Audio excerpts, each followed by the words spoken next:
Et à propos d'économie, en cette période de fin d'année, c'est l'heure des bilans dans les entreprises. Dominique Jourde, bonjour. Bonjour. Vous êtes le président de l'Ordre des experts comptables du Poitou-Charentes, une sorte de baromètre de l'activité des sociétés.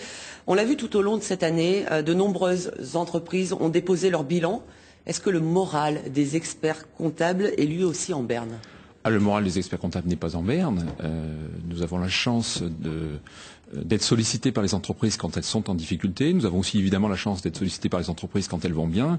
Bon, il est clair que malgré tout, on doit tenir compte de l'état de santé de nos entreprises pour adapter éventuellement nos effectifs dans nos cabinets. Mais on ne peut pas dire que le moral des experts comptables soit mauvais. Alors globalement, quel est le bilan de cette année 2012 ? Mais écoutez, le bilan 2012 sera sans doute mitigé puisqu'on escomptait une relance au cours de cette année 2012. Elle n'est pas tout à fait au rendez-vous. Donc on risque d'avoir encore un exercice difficile pour un grand nombre d'entreprises. Des bilans sans doute beaucoup plus proches de l'équilibre qu'un retour au profit.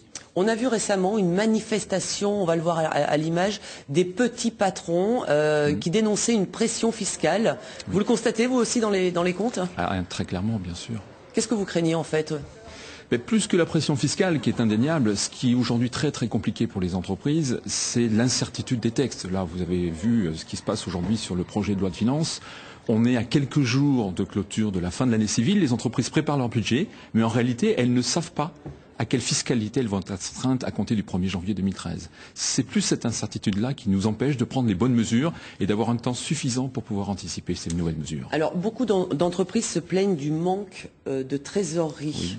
Il y en a réellement qui sont vraiment, souvent parce qu'elles travaillent avec des comptes d'État, des choses comme ça. C'est quoi le problème? Alors, en fait le manque de trésorerie est indéniable. En fait, c'est une accumulation de déficits ou de pertes. À partir du moment où vous ne gagnez plus d'argent, vous piochez dans la trésorerie disponible. On est sur une crise qui est indéniablement très très longue. On a du mal à en sortir. Donc beaucoup d'entreprises ont fait le dos rond. Mais aujourd'hui, j'allais dire, pardonnez-moi l'expression, on a tapé un peu dans le stock et dans la trésorerie. Mais voilà, on est au bout du bout, quoi.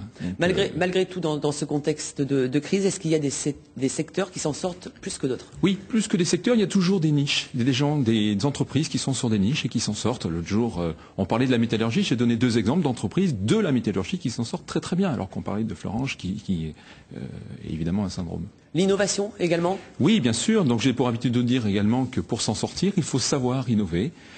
Ça fait partie des solutions qui sont à la disposition de nos entreprises. Voilà, chercher d'autres créneaux, d'autres secteurs d'activité. Comment s'annonce l'année 2013 ? Forcément délicate. On espère tous sortir de cette crise dans le courant de l'année 2013. Mais forcément, le premier semestre sera encore difficile. Donc les gens sont attentistes, prudents. Et on va voir comment les choses évoluent dans le courant de l'année 2013. Pour vous, ça passe par un allègement des charges ? C'est évident.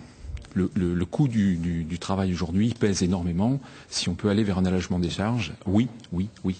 Merci beaucoup Dominique Jourde pour cet éclairage et je rappelle donc que vous êtes le président de l'Ordre des experts comptables pour la région Poitou-Charentes. Merci à vous.